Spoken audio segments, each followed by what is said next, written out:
Amir Temurning Mo'g'ollarga va mahalliy urushqoq hukmdorlarga qarshi qo'llagan harbiy hiylalari Temur tuzuklari misolida.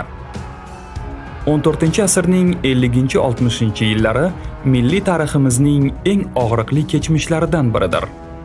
9-12-asrlarda buyuk saltanatlari moddiy ma'naviy madaniyati bilan butun dunyoni hayratga solgan Markaziy Osiyo Mo'g'ollar bosqini tufayli shu qadar katta yo'qotishlar ko'rdiki, bu inqirozlar qariyb 150 yil davom etib keldi.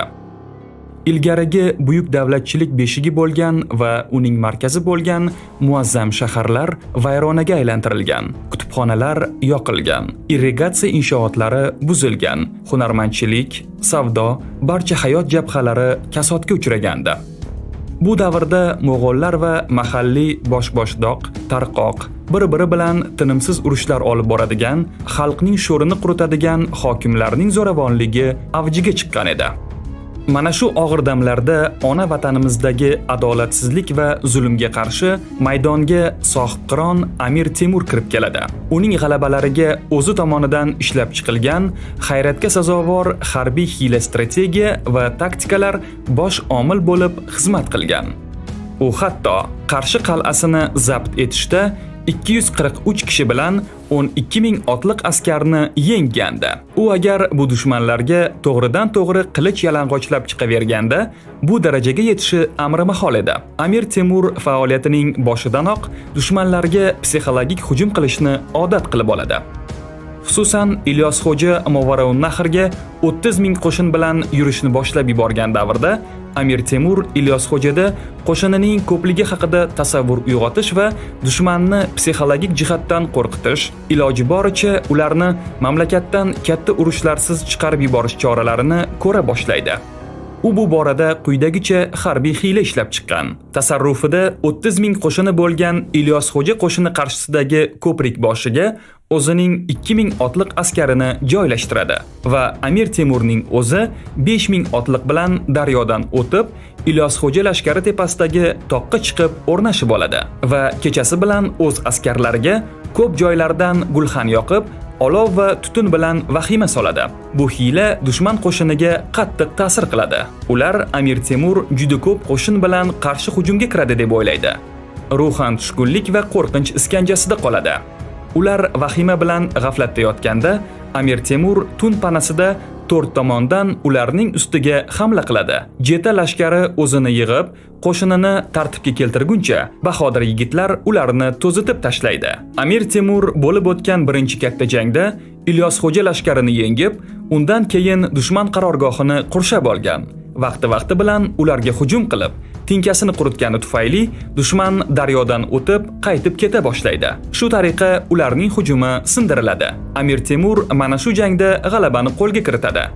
Bu mag'lubiyat uchun Mo'g'ollar yana O'rta Osiyoga keladi va 1365-yilning may oyida ular o'rtasida Loy jangi bo'lib o'tadi. Amir Temur jangda yengilgan bo'lsa ham, yana kuchlarni qayta to'plab, ularni Movarounnahrdan butunlay quvib yuborishga muvaffaq bo'ladi.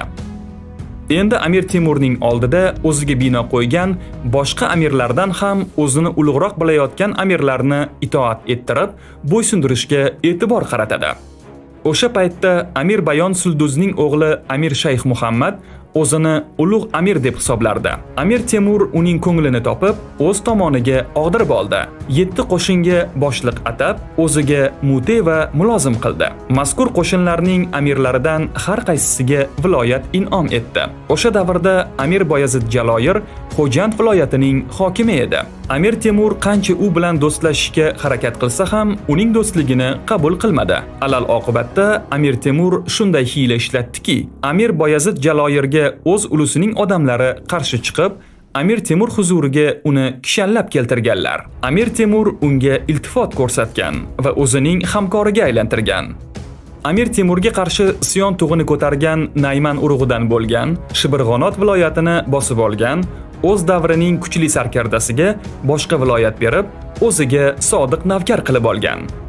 Navbatda urushqoq Badaxshon hokimlari turardi. Ularning ko'ngliga yo'l topishning iloji yo'q edi go'yo. Amir Temur bu holatda ularning har biri bilan turli kelishuvlar qilgan. Ya'ni hiyla bilan ularni urushtirib qo'ygan. Natijada ular bir-birlari bilan urushib ketgan va alal oqibat Amir Temurga bo'ysungandi.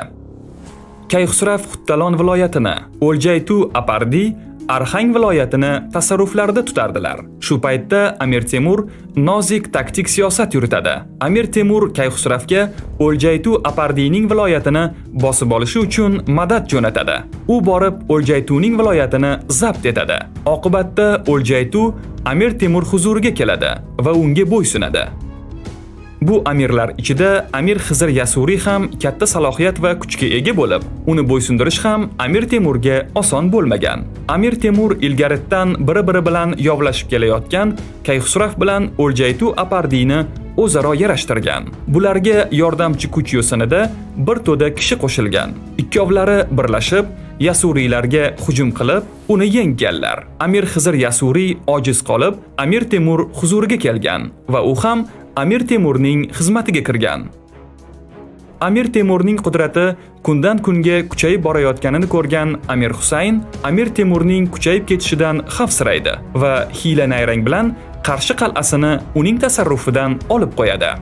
Bunga javoban Amir Temur ham bir hiyla ishlatadi. U o'zini Xurosonga ketayotgan kishi qilib ko'rsatadi va Xurosondan Qarshiga ketayotgan karvondagilarga Xurosonga ketayotgani va u yerdagi holatlarni surishtiradi. O'sha karvonga bir ayg'oqchi qo'shib yuboradi. Ayg'oqchi keltirgan xabarga ko'ra, Amir Husayn va Amir Muso xursand bo'lib, aysh ishratga berilib ketgan va Amir Temurni kelmasligiga ishongan bir paytda u payt bo'ylab shaharga hujum qiladi va bu shaharni ulardan qaytib oladi.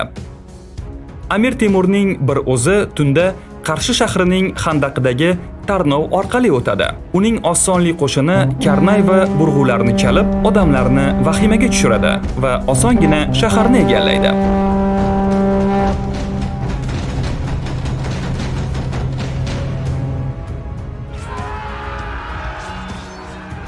Shuningdek, Amir Temur Movaroun nahrni birlashtirgan va mo'g'ollardan tozalagan bo'lsa ham, ularning ba'zi guruhlari qal'alarda yashirinib yotgan edi. Amir Temur ularni bir hiyla bilan mamlakatdan chiqarib yuboradi. Hiyla quyidagicha bo'ladi. Amir Temur Mo'g'ol hukmdori Ilyosxo'ja nomidan qal'adagilarga qarata yorliq yozib, qal'ani urushsiz topshirishlarini buyurgan. Amir Temurning buyrug'iga ko'ra, askarlar chang to'zon ko'tarib, o'zlarini g'animga ko'pday qilib ko'rsatib, vahima bilan qal'alarga boradilar. Ilyosxo'janing talabi bilan yozilgan yorliqni ularga ko'rsatadilar. Yorliq g'animlar qo'liga tegib, Amir Temur lashkarlari ko'targan chang to'zonni ko'rishgach, qo'rqqanidan tun qorong'usida qal'alarni tashlab qochadilar. Ana shu tariqa Movaroun nahrida mo'g'ollar va bosh-boshdoq amirlarning zulmiga barham beriladi. Bugungi kunda Amir Temurning bu taktika va strategiyalari boshqa davlatlarda keng o'rganilayotgan bo'lib, biz ham ushbu merosni davlat xavfsizligi va mudofaasini ta'minlashda amaliy ahamiyatga ega bo'lib, bu merosni chuqur tadqiq etishimiz kerak deb o'ylaymiz.